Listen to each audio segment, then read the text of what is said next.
Hello, everybody. Welcome to Echo Underground. I am Shanique. This is Mike. And on this podcast, we talk about music, movies, and whatever we feel like talking about at the moment. I don't know. We just came back from vacation, so we're a little refreshed. Maybe we'll talk about something really weird soon. Keep your eyes peeled. We'll find out. Today's podcast is going to be a first for us. We're going to talk about rapper J-Rock and his new album, Redemption. So, I'm going to give this a solid A. To me, there's nothing wrong with this. Potentially not every person will enjoy this, depending on what type of hip hop you like. But it sounds like such a classic hip hop album, and his bars were fine. Now, potentially I didn't like certain features, but himself, he was completely fine. I didn't hate him at all. I loved it. It was well rounded.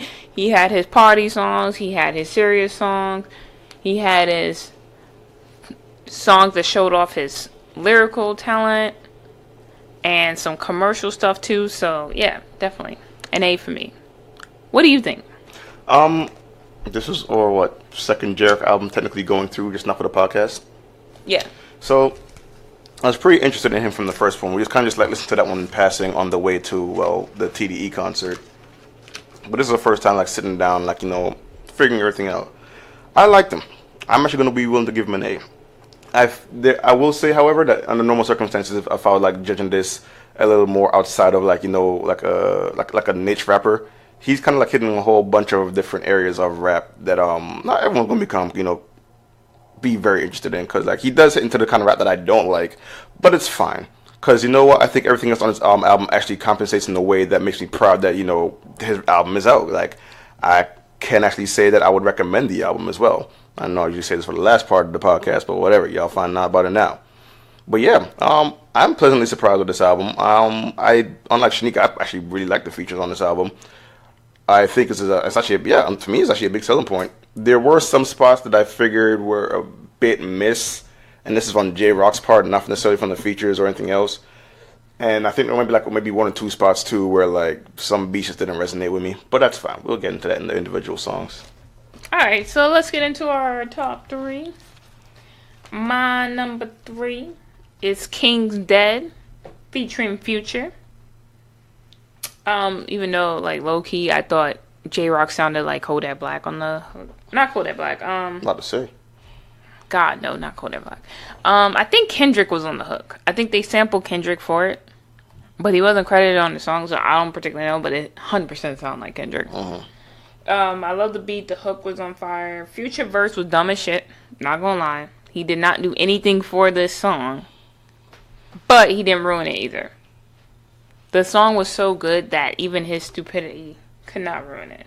And I think this is also on the Black Panther soundtrack, so this is probably why I knew what this song was. So yeah, cool song. What do you think of King's Dead featuring Future? I thought the song was cool. I do agree with what you say about Future. Normally I see his name and I automatically dismiss it. This time I was just you know what, that actually wasn't that bad. I went all the way through. I felt fine. This is a pretty cool sample of another song as well. Kendrick sounded good, and granted he wasn't really on the song, it was a sample, so it was a recording on Kendrick. But whatever, I think everything meshed well. And I think the most impressive part of the song actually was the fact that I did not hate Future. So I'll just go ahead and put it down right there, because I automatically came to the song with a mission to just say nah, not this one. But it worked out pretty well actually, and I'm okay with it. It's an okay song. It's okay. It's okay. What's your number 3? My number 3. You know what? I'm gonna go ahead and give it to Rotation 112. That song was pretty dope. Very catchy chorus. I feel like J-Rock handled everything throughout that song pretty well. The beat was also pretty hype, and it's one of the songs that I came into. It's not my first one on my top 3, but one of the songs that I came into where I was like, oh, this one's coming home with me. I gotta go find the song now, because I don't know. This was one of the more catchier ones. I feel like you can hear this dance and turn up to, and it didn't come off too trashy anyway. Still tasteful enough to probably be on the radio, but yeah, it was pretty nice. Yeah, I thought Rotation was a solid song as well. The chorus is hella catchy, so I will agree with you on that one. And even the way he says rotation is actually catchy when you hear the song. It sounds different, and I feel like there's a feature on it, but it's not credited. Like, I had a couple ones where I'm like, I can't believe that's actually his voice. Either he can manipulate his voice, or he has some features or something that's like sample. It's not credited at all. Solid song. I love the little hype man in the back. Very nice. I thought that was like really fun. It kind of reminded me of that Nicki Minaj song, "Did It on Him." Yeah. But that hype man was a little more funny. But this one was still pretty good. I like, honestly, any song that be having a hype man in the back usually sounds good. I don't know. Hip hop has a way of make him work, right? Like, yeah. That Flavor Flav, Fat Man Scoop, you know. Okay, Fat Man Scoop, the ultimate hype man. Yeah. Followed by Lil Jon. I would agree, actually. Yep, in that order. Yeah, and then Flavor Flav, taking it old school. Put your back on the wall. Concert time, no. But yeah, Rotation 12 is actually a pretty solid song. I really did enjoy it. The more I listened to it, the more I liked it. So definitely good. My number 2 is The Bloodiest, which is the intro to the album. He said, I'd rather be broke than get a job. Because he's like, yo, I'm going to basically bleed for this. I'm going to strive to this no matter what. Now, is that irresponsible? Yes. You should get a job and then work for it. But it shows how much he really wanted. Yeah, hey, he's committed, his career. Man. Yeah, right. He's committed. Solid rapping. The beat was legit. I like that his second verse to me is one of the best verse on the entire album. It is so good. And also, I admit, I like the part where he goes, bitch, where? I like that part. I don't know why, but I do. So yeah, Bloodiest, number 2. What do you think of Bloodiest? Yeah, it's crazy. Bloodiest is one of those songs that gets better the more it goes on, which is why I agree with Shanique saying the second verse was better. And it's one of them songs also that I don't think had a chorus, did it? Yeah. Did it? Okay, yeah. maybe it did. Okay, maybe just blended in real well. But that's fine. It's actually one of them songs where I actually had like a question mark above my head about how well I actually liked the song too, because I was like, the first half of it wasn't really resonate with me. I actually did not like his flow in the very first half of the song. But like I said, I do agree with Shanique. Somehow it's like two different. There's like 2 different people wrote 2 different verses for him, and one of them did it right. Because that second verse, I'll admit, was fire. That first one, it took even to the second right now, like thinking back on, I'm like, I'm not the biggest fan of that first verse, but I feel like there's a lot of compensation happening towards the tail end of that song. But yeah, I don't know. Maybe you guys have a different opinion on it than I do, because I definitely kind of like I'm a little split on this song, to be honest. And it is the opening song. I kind of wish like the entire energy of the song was the second verse, but it's okay. It's decent. All right, what's your number 2? Oh, my number 2. Who am I give it to? Actually, no, number 2. My number 2 is Win. Win. Yeah. That one. What was it on? Kendrick was there too, I believe. No, it's just literally him by himself. Oh, okay. All right, I'm thinking about something else then. But yeah, that song was dope. I think that's the one like Shanique said earlier to me before this podcast started. We did hear that one in concert. Mm-hmm. So we had like a little bit of a preview for it. Definitely catchy. Definitely didn't get annoying to me, even though Win was said like 400 times on the song. Yeah. But it was cool though. Like the verses actually weren't bad themselves. The beat was pretty good. Definitely like is it a single? I think so. Yes. Okay, about to say because it's very single worthy. But yeah, I'd honestly say of all the songs on this album, even though my number 1, won't have this in this category, Win is definitely gonna be the one that can market the easiest. You'll probably hear that one on the radio. Yeah, definitely. Win, I do agree, it's a little repetitive, but win. But the way he does it is kind of tasteful. And I thought it was such a fun song. And the theme of it is perfect to close out the album of Redemption. Because you have, and the way it flowed from, like, you have Redemption featuring SZA right before it, and then Win. It was, like, kind of like the perfect transition. Right. So I did like that aspect of it. So I thought it was a really good closer. What do you think is my number 1?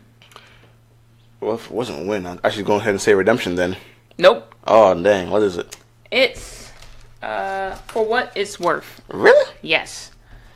It's the second song on the album, right after The Bloodiest. And here's why it's my number 1. I think this song also, if not his best, following another song, This had one of his best bars all the way through. Every verse was on point. And I love the sample he did on the track.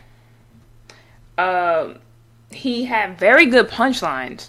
And he was spitting some shit, but I thought, like, he touched on everything. From Gold Diggers to life to, like, anything. He was like, what was that line? He was like, it's kind of a little fucked up what he said, but he basically said, child support is the legal way to steal your money. And I was like, it made Not me... know that was the line you're going to go for. But it made me laugh. And I got, and like, because he was telling a story about he met this girl, how she's smart, yada yada. And then he slipped up and shit went left. But I loved the way he told the story. I loved the punchlines in there. There were so many good lines that I'm not going to go through them all. But for me, complete song-wise, this to me is like one of the best, if not the best, on the album. What do you think of For What It's Worth? For What It's Worth, I thought was cool in his like delivery. From Yeah. like, cause I believe it came off a very like story and poetic like in a kind of a way, cause he definitely wanted like use this as like less of like a not like a banger or like something else you can like just like get hyped to. It's like literally one of them things where it's like someone's opening up on paper pretty much and like explaining pretty much what their life has been going through, and I thought it was pretty cool actually. That's probably my favorite part of the song actually, cause I'm not sure if I was actually sold on the actual beat or music behind it, but I didn't really focus on that outside of the intro of the song after I started hearing him rap, because I feel like that like overshadowed everything that was going wrong in my head anyway as far as this song goes. But yeah, I was actually a pretty big fan of For What It's Worth. I wasn't initially, because I had a kind of a same feeling about the first song before it, where the time for me to warm up to it wasn't as long, but there still was some time. So that's the only thing real knock I'll give against it. But even then, I'm just nitpicking at that point. But yeah, it's pretty dope. So what's my number one? See, this one's hard. Because I think it's either going to be Knock It Off or that song with J. Cole. So I'm going to go with the song with J. Cole. OSON? You were so close. It was Knock It Off? It was Knock It Off. Damn! You were so close. I was like, it's one of them. So damn close, and it hurts. Now, if I said the flow from the other song was dope, this is where I found him the most dope. If J-Rock always sounded like this before, then clearly I've been missing out, because I feel like his delivery right here was just top notch. The actual music and beat behind it as well was perfect mesh, excellent synergy with everything that's going on. I feel like, in my opinion, also worthy of being singled, even though I kind of doubt that as good as the song was, it's going to be one of them that has in the shadow for how good it is. It might not really make it to radio or, marketability heights, but it's still great. I especially love the chorus. Chorus was dope. Definitely not a repetitive one, but something that catches on to you though. And yeah, I mean, wasn't really there was some bit of a story going in there too, like just telling people like hold their distance and shit like that. But it's like it's whatever though. Like he wasn't like angry rapping about it or nothing like that. But it was dope to listen to though. And yeah, I think this one probably sold me on the album itself. To be honest, this actually my entire top three and a couple of good other ones, but this one was the icing on the cake for me. To be honest. Yeah, Knock It Off to me was very solid. It was commercial, but still had like real rap in it, and I'm perfectly fine with that combination. And it's weird. I'll actually go ahead and say that's kind of the theme of this album too. Like, it can be commercial, but he's actually spitting bars. Right? Yeah, because like a lot of time, commercial rapper is either like like shitty trap music or it goes into like pop sometimes. But this one, I feel like this album it tries to really toe a line between like get me on the radio and niggas in the hood can still play the shit. Like it's kind of that kind of thing. Yeah, he's singing on the track, which go right ahead. I don't. I didn't mind his singing. I like the chorus. It's kind of cocky, cause he's like, "Bitch, you ain't me. Knock it off." It's a fun song, and to me, the chorus is what catch my attention the most. But his verses were pretty solid. So, it's that time. What's your least favorite, if you have one? Oh, I don't really have one. Yeah, I'm let me see. Let me take a look.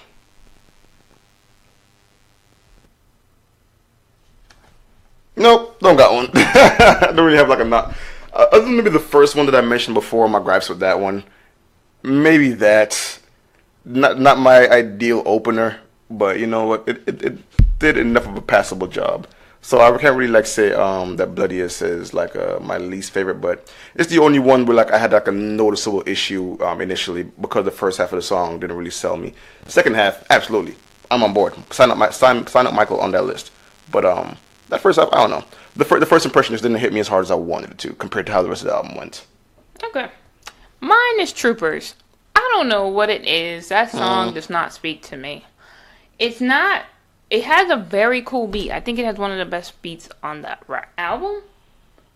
But bars-wise, I think it's one of his weakest. I think it was a song that he actually intentionally made commercial, and I just didn't vibe with it.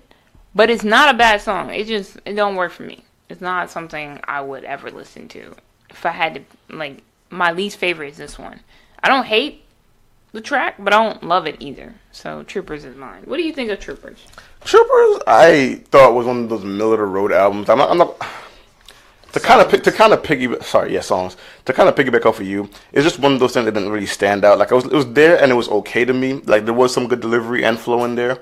And I did like the beat in the background, but because I held such a high standard for other songs in this album already, especially some of the ones with like the feature with Kendrick and J. Cole, SZA, and to a very, very, very lesser extent, Future. But because of those, I was just like, yeah, you know, sure. But if I ever return to the album, I won't exactly be looking for Troopers, you know. Okay. Next one, E.S. Tales. This actually sounds to me like one of those old, real deal 90s hip hop songs. I agree. Where he was just in the studio and said, yo, I just want to spit bars. I'm not trying to sell no records. I just want to just talk my shit.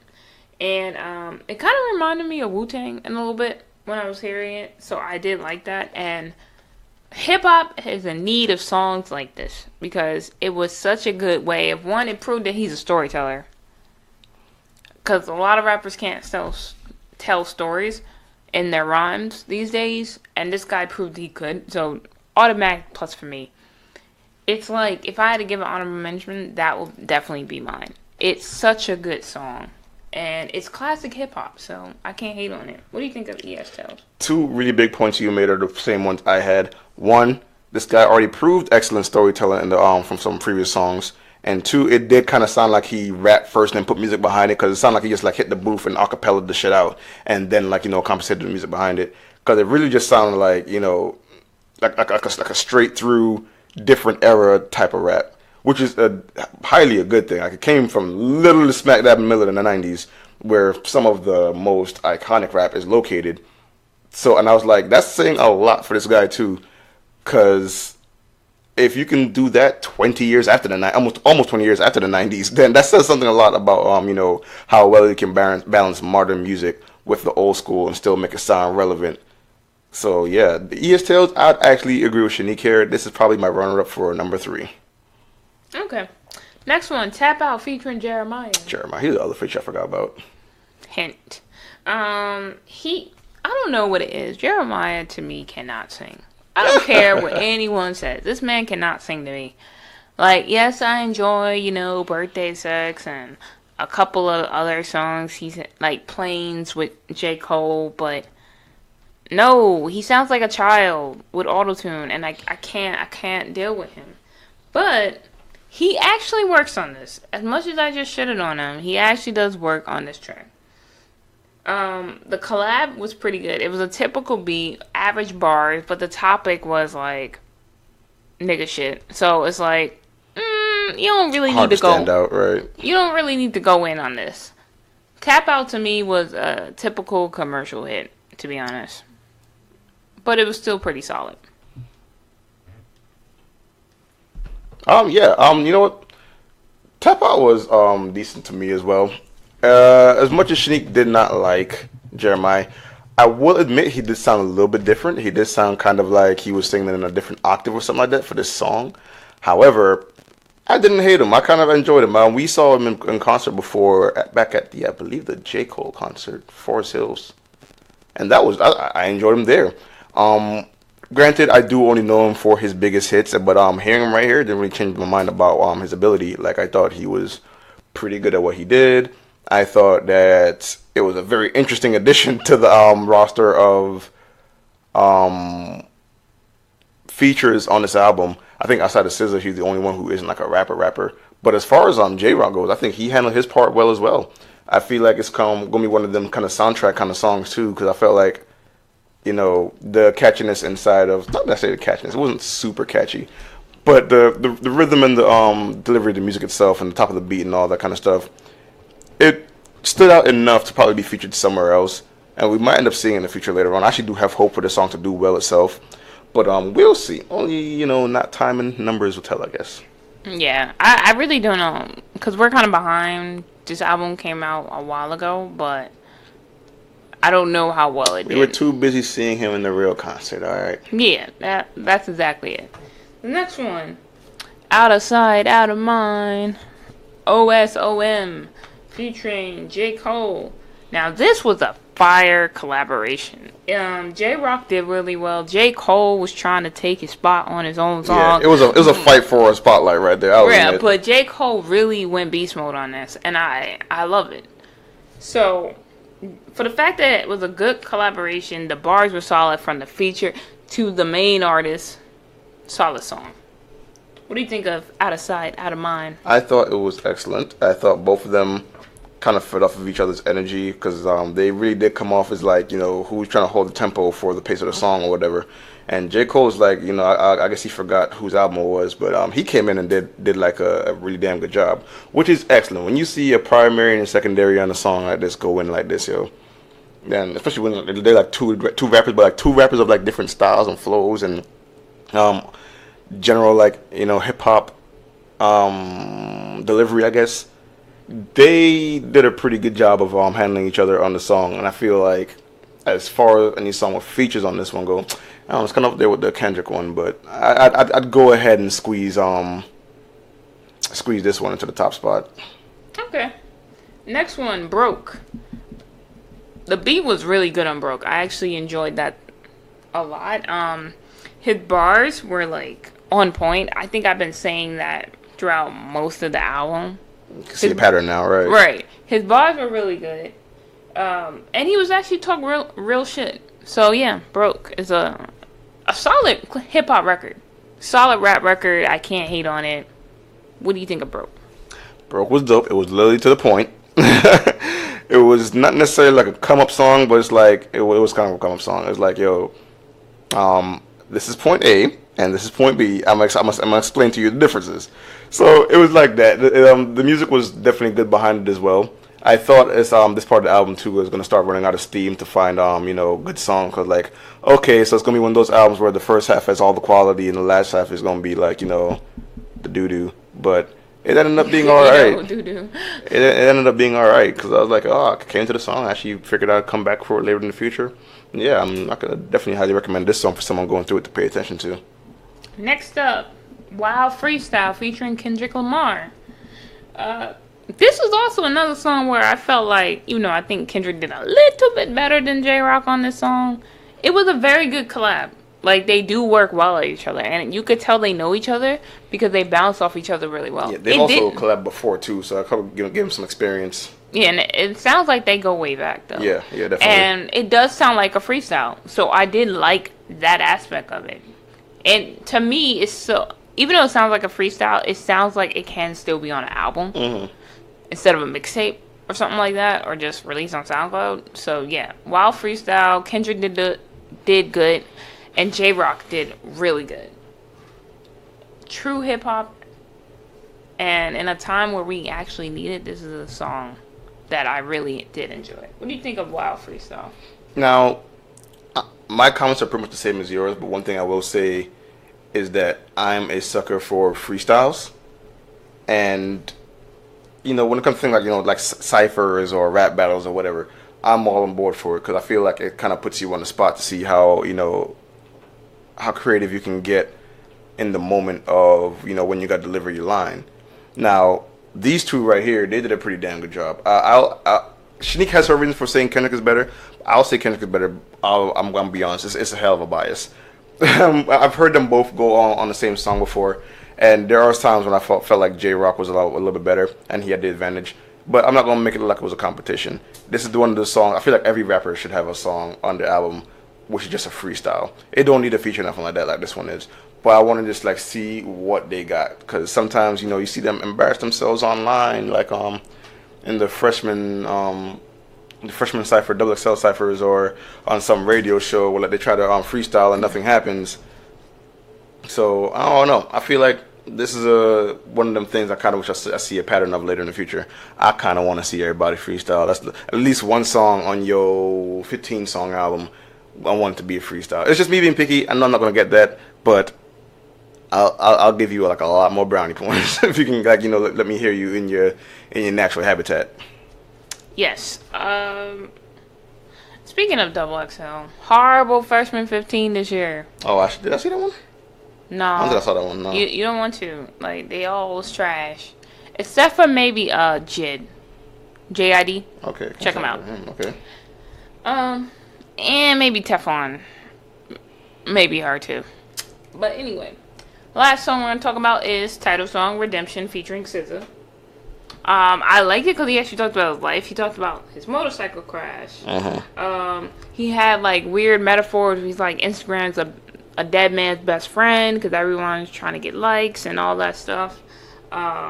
It's one of his best bars. He tells a lot of stories. It's probably the most personal song on the album, which is fitting. I feel like if you're going to go with a title of Redemption, you should have like personal input on it. So yeah. And SZA, to me, this is one of the best she's sound. Like, she sounds really good on this track. Good job. And so yeah, Redemption, very good. If we didn't use When, Redemption would have been an excellent closer as well. What do you think of Redemption? Redemption, as the title goes, is great. It's not our first time seeing SZA as a feature, and we still feel bad that we couldn't see her in concert because she got, like some kind of her throat was hurting because of the singing or whatever. So I guess she was a little a little fatigued from all the performing. But the song itself, she sounded excellent here. I'll agree. J Rock as well, also as personal as one of those songs in the beginning of the album where he's kind of putting his life on his sleeve, like, yeah, this is what I'm dealing with, this is how I'm bouncing back, this is, this album's kind of representation of all those things, and he definitely achieved what he set out to do for this song and this album, in my opinion.